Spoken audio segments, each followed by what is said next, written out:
तो दोस्तों स्वागत है आपके इस नए YouTube वीडियो में, जहां हम बात करने वाले हैं भारत के दो सबसे बड़े और इम्पोर्टेंट राज्यों की, उत्तर प्रदेश और बिहार। ये दोनों स्टेट ना सिर्फ पॉपुलेशन के मामले में देश के सबसे आगे है, बल्कि इकोनॉमी, डेवलपमेंट और चैलेंजेस में भी हमेशा डिस्कशन का विषय रहा है। आज हम कंपेयर करेंगे कि कैसे यूपी डेवलपमेंट की रेस में तेज रफ्तार से आगे बढ़ रहा है, जबकि बिहार अब भी कई चैलेंजेस से लड़ रहा है। पहले बात करते हैं बेसिक नंबर्स की। भारत की टोटल पॉपुलेशन का लगभग 37 करोड़ लोग इन दोनों स्टेट्स में रहते हैं। यूपी में 24 करोड़ और बिहार में 13 करोड़। ये दोनों ही बीमारू कैटेगरी के स्टेट्स में रहे हैं, जिसमें मध्य प्रदेश, छत्तीसगढ़, राजस्थान जैसे स्टेट्स भी शामिल थे। लेकिन आज पिक्चर बिल्कुल बदल चुकी है। मध्य प्रदेश और छत्तीसगढ़ ने इंफ्रास्ट्रक्चर और पॉलिसी डिसीजन से इस टैग को काफी हद तक हटा दिया है। यूपी भी अब सेकेंड लार्जेस्ट इकोनॉमी वाला स्टेट बन चुका है, जबकि बिहार अब भी स्ट्रगल कर रहा है। चलिए इकोनॉमी की बात करते हैं। 2024-25 के बजट के अनुसार यूपी की जीडीपी लगभग 24.39 लाख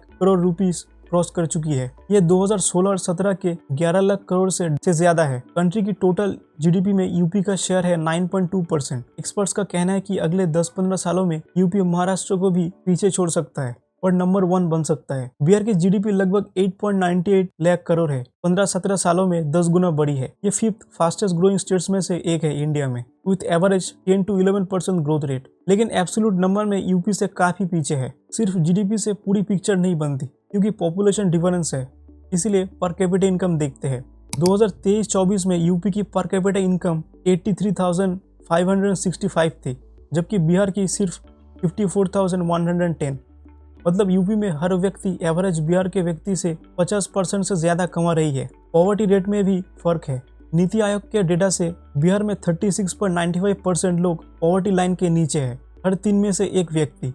यूपी में ये 22.93% है, हर 5 में से एक। ये 14% का गैप डेवलपमेंट की असली तस्वीर है। 2011 के सेंसस के मुताबिक बिहार की अर्बन पॉपुलेशन सिर्फ 11.3% थी, जबकि यूपी की 22.3%। आज भी बिहार में सिर्फ पटना, गया, भागलपुर जैसे कुछ सिटीज डेवलप्ड है। पटना अकेला ही बिहार का 25% जीडीपी कंट्रीब्यूट करता है। बाकी 37 डिस्ट्रिक्ट्स का कंट्रीब्यूशन अनइवन है। यूपी में नोएडा, लखनऊ, कानपुर, वाराणसी, मेरठ, गाजियाबाद ये सब सिटीज इंडस्ट्रियल हब बन रही है। नोएडा अकेला ही यूपी जीडीपी का 10 to 12% कंट्रीब्यूशन देती है। लिटरेसी रेट भी क्रूशियल है। यूपी का लिटरेसी रेट 73% है 2023 के एस्टीमेट के हिसाब से। बिहार का 70.9%।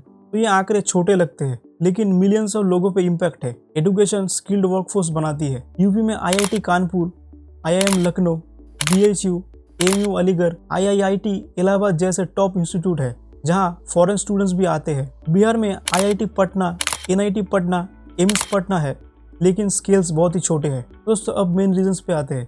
पहला है गवर्नमेंट और पॉलिटिकल स्टेबिलिटी। बिहार में नीतीश कुमार 2005 से विद स्मॉल ब्रेक्स सीएम बना हुआ है, लगभग 18+ ईयर्स।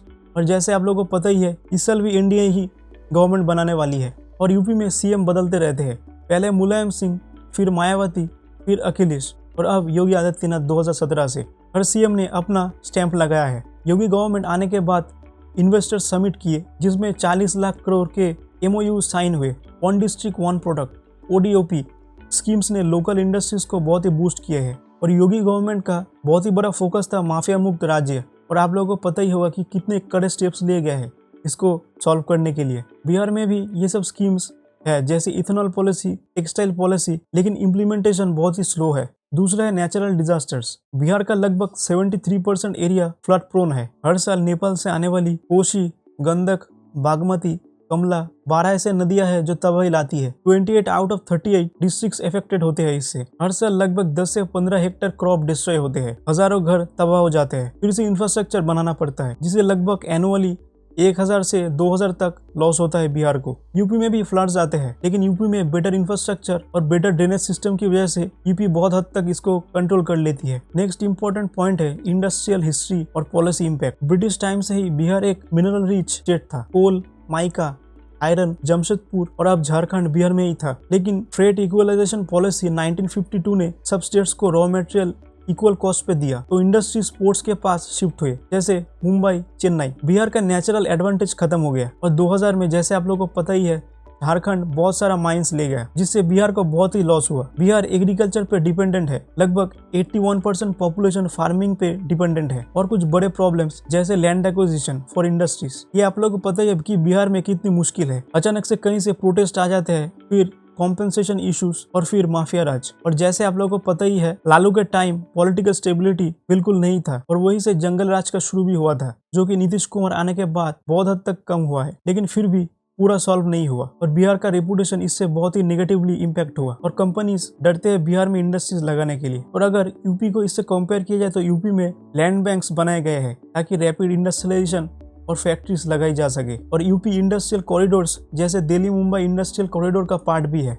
90s में जैसे आपको पता है, बिहार जंगल राज के नाम से फेमस था। आज भी एक्सटॉर्शन और माफिया इश्यूज पूरा सॉल्व नहीं हुआ है।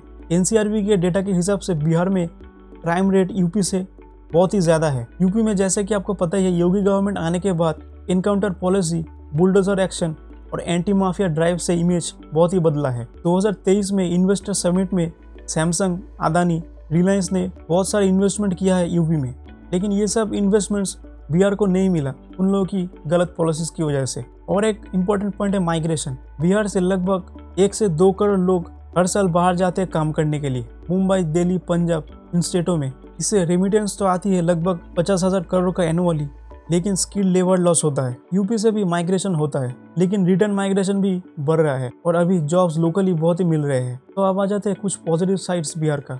रोड्स, लगभग 1 lakh kilometre plus rural roads under construction है अंडर PMGSY। फिर पटना मेट्रो, एयरपोर्ट्स जैसे Patna, Darbhanga, new greenfield airports. Education पे भी सुपर 50 स्कीम और नए यूनिवर्सिटीज बन रहे हैं, और नए स्टार्टअप पॉलिसीज भी इंट्रोड्यूस किए गए हैं, जैसे incentives for IT, food processing. UP में भी रैपिड इंफ्रास्ट्रक्चर डेवलपमेंट हो रहा है। 6 नए एक्सप्रेसवेज, जवाहर एयरपोर्ट, एशिया का सबसे लार्जेस्ट, डिफेंस कॉरिडोर, झांसी और अलीगढ़, और बड़े डेटा सेंटर जो नोएडा में माइक्रोसॉफ्ट, गूगल बना रहा है। तो ये दोनों स्टेट्स भारत के बहुत ही इंपॉर्टेंट 2 स्टेट्स है। इनका डेवलपमेंट पूरे देश को सुपर पावर बनाएगा। 2047 तक डेवलप्ड इंडिया का सपना इन्हीं से पूरा होगा। दोस्तों, आपको क्या लगता है बिहार को और क्या इम्प्रूव करना चाहिए? कमेंट्स में अपने राय जरूर बताइए।